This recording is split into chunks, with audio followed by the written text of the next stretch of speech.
How's everyone doing? Today I have a Blu-ray update, 14 pickups, and if you've seen any of these movies or TV show in here too, let me know what you think of them. I've got a couple 4K Ultra HD releases.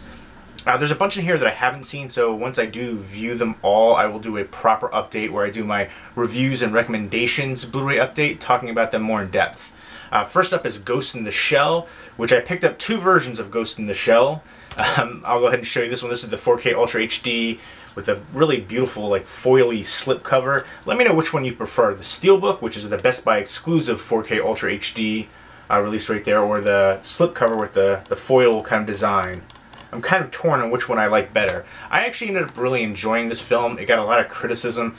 Again, I think because it was a remake. The anime is a classic. I've seen the anime. It's been a while since I've seen it, but I loved it. And actually, I was trying to find the DVD of it because I had the DVD of it, and I just couldn't find it anywhere. So I think it's time to upgrade that to Blu-ray since I can't find it. But that was long overdue because I think it's had a Blu-ray release for a while now. But this one right here was a decent adaptation, live action. It got a lot of criticism for being whitewashed as well, casting a lot of white actors in the roles. I guess, you know, it's a Hollywood film, so that's going to be kind of the thing. And, you know, in the end, you find out that she was of Asian descent the whole time, which, of course, you know, is part of it. But they could have picked an Asian actor or actress as well for the lead. But it's Scarlett Johansson jumping around in a white bodysuit. I'm not mad at that. Some beautiful visuals here. Definitely visually stunning, very aesthetically appealing. Some great action sequences in here. Great sci-fi action film. And I thought this guy right here, he could have played Cable. He had a really good look for Cable in this one. He looks completely different without the white hair, though. I remember looking him up. I was like, who is this guy? I gotta see who he would have been perfect. But I'm hoping Josh Brolin will be doing good things too. But the filming style of it kind of reminds me a bit of The Matrix and Blade Runner. And of course, this Ghost in the Shell is kind of influential on Matrix. So you could see that right there. But really good film. I'm going to talk about this more in depth coming up. I enjoy the heck out of it despite the criticism, despite me probably enjoying the anime much more. I need to pick that up and rewatch it again. It's been ages, but I remember loving it. But yeah, I thought this was a decent live action one. I think they were pretty kind of, you know, relying to the anime and based on the manga as well. So they didn't drift too far off from that. I would have liked to see them go a little bit more in depth though too. But great action sequences, very visually stunning film. And overall, a decent one that I don't think deserves all the criticism that I got. Some good special features in here as well. And next up is the Best Buy exclusive Steelbook. I'm going to do like a proper unboxing for this one because this is a beautiful looking Steelbook right there. But yeah, I don't know which one I like better, the foily design for the slipcover or the Steelbook right there with all red. But I dig the heck out of that artwork and the slipcover, so kind of torn because I'm only going to keep one, I think. It's, you know, my collection's out of control. What you see behind me is like only like a third of the collection. But next up from Warner Brothers, these ones right here are from Paramount, by the way. Ghost in the Shell. Next up is from Warner Brothers, Going in Style, which is a elderly bank heist comedy movie with Morgan Freeman, Michael Caine, and Alan Arkin. You've got some other recognizable people here in the cast. Trying to see Matt Dillon. I can't believe they didn't have this guy right here from Kenan and Kel. You know, he should be on the back. He's pretty well known and popular these days. But there's a few other people that I saw in the trailer that were recognizable too. Christopher Lloyd, Anne Margaret. Yeah, so a pretty good cast overall, and it looks like it's going to be decently entertaining. And I think that's the big reason that I was interested in seeing this one was for the cast and seeing their interaction. Next up is from Universal's The Fate of the Furious. This is the 8th Fast and the Furious movie. I'm expecting tons of action and explosions. I'm not the biggest fan of this franchise overall, but it did kind of like leap the shark a little bit, jump the shark, and kept jumping the shark as well. Getting bigger and bigger and, you know, kind of branching out of the race car driving realm and into like, you know, almost like espionage and stuff like that. And I heard they're going to have some spin-off movies for some of the characters in here too. I heard there's a lot of drama between Vin Diesel and The Rock. Like they couldn't be in the same scene on set or something crazy like that. But you've got Charlize Theron in here too. There's Statham. I personally prefer Statham back in the day when he was doing like the UK action movies, like Lock, Stock, and Two Smoking Barrel. That to me is probably the best thing he's ever done. And then Snatch. A long way from that, but still a good action role right there. Action actor. But this is the 4K Ultra HD release. Be checking that one out soon. Next up from Lionsgate, and this is from A24 company. They put out a lot of great films, but this is a horror movie that I absolutely love. I feel like it's very underrated. For me, I loved it so much, I consider it a modern classic. There's elements here that kind of remind me of The Shining, but on a much smaller scale. It's about two young girls who are in a private school, and they're kind of like stranded there during like winter break. And it's a snowy setting on the outside, and it's very eerie and haunting. Kind of like a surreal feel to it. There's a third character, which I saw that twist coming a mile away. My only criticism is I would have liked a little bit more from the ending, just a little bit. I don't need to be spoon-fed here, but I love the way it was set up. I just wanted that a little bit more. It could have been perfection, but I love the heck out of this film. The Black Coat's Daughter, I would highly recommend the heck out of it. It is dramatically paced, so that might not be for everybody, but I think the pacing works well for it. Again, very haunting film. Absolutely love it. Next up is the Warlock collection from Lionsgate and part of their Vestron video series. I was waiting for this. This is one of the ones that I hoped they had released. I love the first two Warlock movies. I never saw the third one. Warlock Armageddon, I remember loving the heck out of that too. I had a pin for, I think I still have that somewhere too. I gotta get that up. But Julian Sands was awesome here as the Warlock. Warlock 3, there's a different Warlock, I believe. Different actor playing him, but very excited to revisit these ones and check out the third one, which I never saw. And it's dual disc right there. You've got on the first one you've got Warlock, and then on the second one Warlock Armageddon, and then Warlock the third one, which is the End of Innocence. So digitally restored. Can't wait to again, I'm loving what Vestron Video is doing. I can't wait to see what else they release coming up in the future.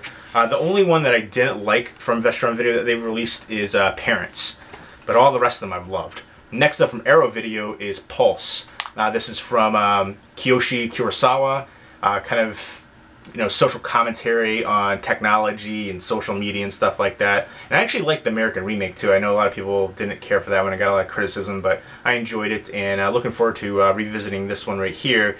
And some good special features on here too, including video appreciation featuring Adam Wingard and Simon Barrett from Blair Witch and You're Next. So always a great job from Arrow Video. Some really creepy imagery. You got the booklet. You get lots of behind-the-scenes information and shots right there. The disc artwork, which is Blu-ray DVD combo pack, and unique artwork as well. Reversible artwork, which that's awesome too. Again, transfer, special features, just everything in here. Amazing releases, complete package, the clear case as well. Next up from Arrow Video, again, one of the best companies releasing Blu-rays is Stormy Monday. Love that artwork. This has Tommy Lee Jones, Melanie Griffin, Sting, and Sean Bean. I've only seen part of this movie a bit ago. I like the jazz music going on here. Sean Bean gets a job. I think he's like a janitor for a jazz club owner, Sting.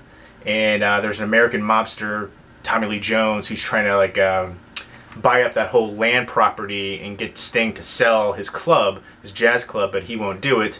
And he kind of gets into, you know, controversy there. And Melanie Griffin is like, I guess, an ex-lover, if you will, of Tommy Lee Jones, and she falls for Sean Bean and vice versa. But there is the disc artwork. Love that. I feel like there's a huge wave of new like 80s synth pop soundtracks and stuff coming back in style, especially since the movie Drive. But again, love all the information, behind the scenes photos here, reversible artwork. That's actually really cool. Kind of almost reminds me of like Woody Allen-esque right there. That shot. Kind of a Manhattan-esque. I know this is a British film. And then next up is Terror in a Texas Town. I actually already switched the artwork for this one. Love this film. This is the 41st and final film from director Joseph H. Lewis, who did Gun Crazy and The Big Combo. He does like a lot of noir stuff and kind of brought a noir feel to the American West right here. And has Sterling Hayden, and he has this giant like whaling hook that he uses in here, which is really cool. I love the way this is shot, the great cinematography in here, and this is written by Dalton Trumbo.